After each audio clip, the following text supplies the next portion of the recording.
महाराष्ट्रातील सर्व जिल्ह्यातील ताज्या बातम्या आणि घडामोडींसाठी सबस्क्राईब करा आपल्या हक्काचे निर्भीड शोध लाईव्ह चॅनल आणि दाबा बेल आयकॉन. उरण तालुका मराठी पत्रकार संघाच्या अध्यक्षपदी वीरेश मोडकरकर यांची बिनविरोध निवड करण्यात आली आहे. त्यांच्या निवडीबद्दल पत्रकारिता क्षेत्रातून अभिनंदन होत आहे.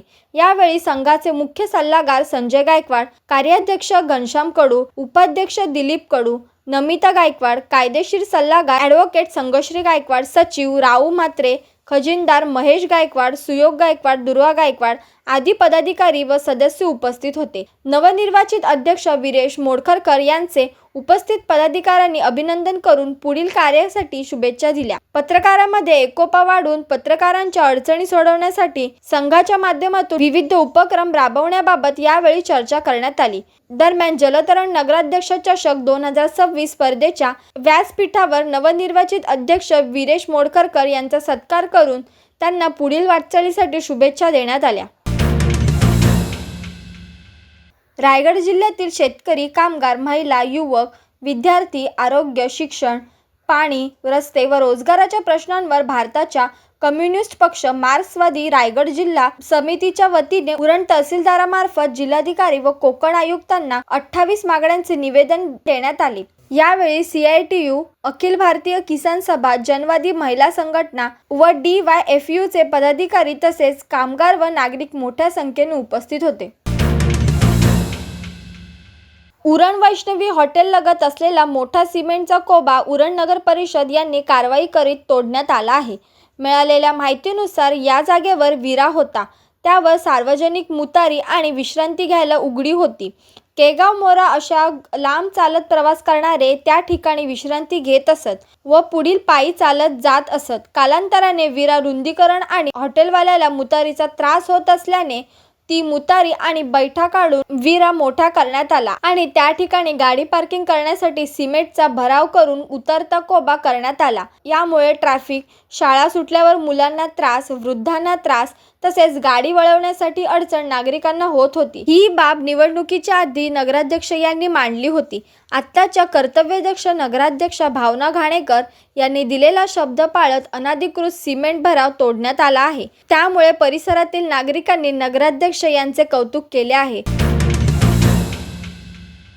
वृत्तिका संदीप म्हात्रे हिने अवघ्या 10व्या वर्षी भारताचे प्रतिनिधित्व करत लंकावी, मलेशिया येथे टाकलेल्या टेक्नो 293 एशियन चॅम्पियनशिपमध्ये अंडर-13 रौप्य पदक पटकावले. 4 ते 8 ऑगस्ट दरम्यान झालेल्या या स्पर्धेत वृत्तिकाने दमदार कामगिरी करत आंतरराष्ट्रीय पदक मिळवले. याचिंग असोसिएशन ऑफ महाराष्ट्राची ही युवा खेळाडू विंडसर्फिंगमध्ये भारताचे नाव आंतरराष्ट्रीय स्तरावर उंचावत आहे. तिच्या यशामागे वडील व प्रशिक्षक संदीप म्हात्रे यांचे मार्गदर्शन आणि प्रशिक्षणाचा मोठा वाटा आहे.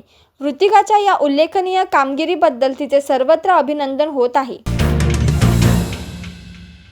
शिवसेना उद्धव बाळासाहेब ठाकरे पक्षाच्या उरण शहर संघटकपदी विजय दिलीप जाधव, उपशहर प्रमुखपदी फतेह खान सोंडे, तर युवती सेना उरण तालुका संघटिकापदी नेहा रुपेश भगत यांची नियुक्ती करण्यात आली. शिवसेनेच्या जाहीर कार्यक्रमात आमदार भास्करराव जाधव यांच्या हस्ते नवनियुक्त पदाधिकाऱ्यांना नियुक्तीपत्र देण्यात आले. जिल्हा प्रमुख तथा माजी आमदार मनोहर शेठ भोईर यांनी पक्षवाढीसाठी जोमाने काम करण्याचे आवाहन केले. कार्यक्रमाला शिवसेनेचे पदाधिकारी, महिला आघाडीच्या कार्यकर्ता व कार्यकर्ते मोठ्या संख्येने उपस्थित होते.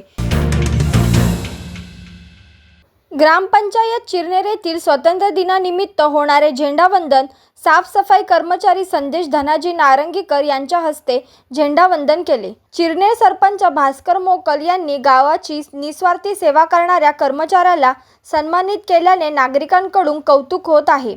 तसेच स्वातंत्र्य दिनाचे औचित्य साधून ग्रामपंचायतीने बांधलेल्या नवीन वास्तूचे उद्घाटन करून त्या ठिकाणी पोस्ट ऑफिस, कृषी विभाग आणि महिला बचत गट यांना स्वतंत्र कार्यालयाची जागा देऊन लोकार्पण करण्यात आले. सदर कार्यक्रमाप्रसंगी सरपंच भास्कर मोकल सह उपसरपंच, ग्रामपंचायत सदस्य व ग्रामस्थ मोठ्या संख्येने उपस्थित होते. मोरा येथील प्रगती वाचनालयात स्वतंत्र दिनानिमित्त उत्साहात ध्वजारोहण करण्यात आले.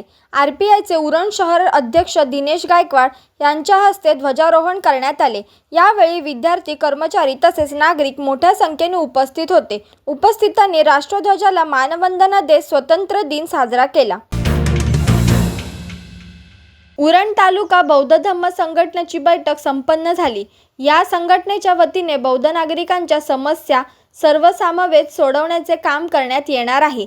तसेच पुढील बैठकीत कार्यकारी पद जाहीर होणार असल्याचे या बैठकीत ठरले आहे. उरण सिद्धार्थनगर येथे 15 ऑगस्ट स्वातंत्र्य दिनानिमित्त RPI सरचिटणीस परशुराम शिवशरण यांच्या आयोजनातून लहान विद्यार्थ्यांच्या हस्ते ध्वजारोहण करण्यात आले. ध्वजारोहणानंतर उपस्थितांनी राष्ट्रध्वजाला मानवंदना देत राष्ट्रगीत गायले. स्वातंत्र्य दिनाचे औचित्य साधून परिसरातील नागरिक, महिला तसेच लहान मुले मोठ्या संख्येने कार्यक्रमात सहभागी झाले होते. स्वातंत्र्य दिनानिमित्त पनवेलमध्ये मानघर येथील करुणेश्वर ओल्ड होम तसेच देहरांग येथील सहयोग वृद्धाश्रम येथे उत्साहपूर्ण वातावरणात ध्वजारोहण करण्यात आले. यावेळी हितेश शहा, शोभा भोईर, अजित भिंडे, प्रेम मडवी आणि मनोज म्हात्रे यांची प्रमुख उपस्थिती होती. करुणेश्वर ओल्ड होम वतीने संतोष ढोरे, ईश्वर ढोरे, करुणाताई तसेच समस्त करुणेश्वर परिवार उपस्थित होते. तसेच देहरांग येथील सहयोग वृद्धाश्रम ट्रस्टी माणिक साहेब, लोकरे साहेब आणि जाधव साहेब यांची प्रमुख उपस्थिती होती. स्वातंत्र्य दिनानिमित्त वृद्धाश्रमातील ज्येष्ठ नागरिकांसोबत हा राष्ट्रीय सण उत्साहात साजरा करण्यात आला. उरण एज्युकेशन सोसायटी स्कूलमध्ये 15 ऑगस्ट 2026 रोजी भारताचा 80वा स्वातंत्र्य दिन उत्साहात साजरा करण्यात आला. यावेळी संस्थेचे चेअरमन चंद्रकांत ठक्कर यांच्या हस्ते ध्वजारोहण करण्यात आले. ध्वजारोहणानंतर राष्ट्रगीताने कार्यक्रमाची सुरुवात झाली. यावेळी शाळेचे विद्यार्थी, पालक, शिक्षक तसेच शिक्षकेतर कर्मचारी मोठ्या संख्येने उपस्थित होते. स्वातंत्र्य दिनानिमित्त विद्यार्थ्यांमध्ये उत्साहाचे वातावरण पाहायला मिळाले. महाराष्ट्रातील सर्व जिल्ह्यातील ताज्या बातम्या आणि घडामोडींसाठी सबस्क्राईब करा आपल्या हक्काचे निर्भीड शोध लाईव्ह चॅनल आणि दाबा बेल आयकॉन.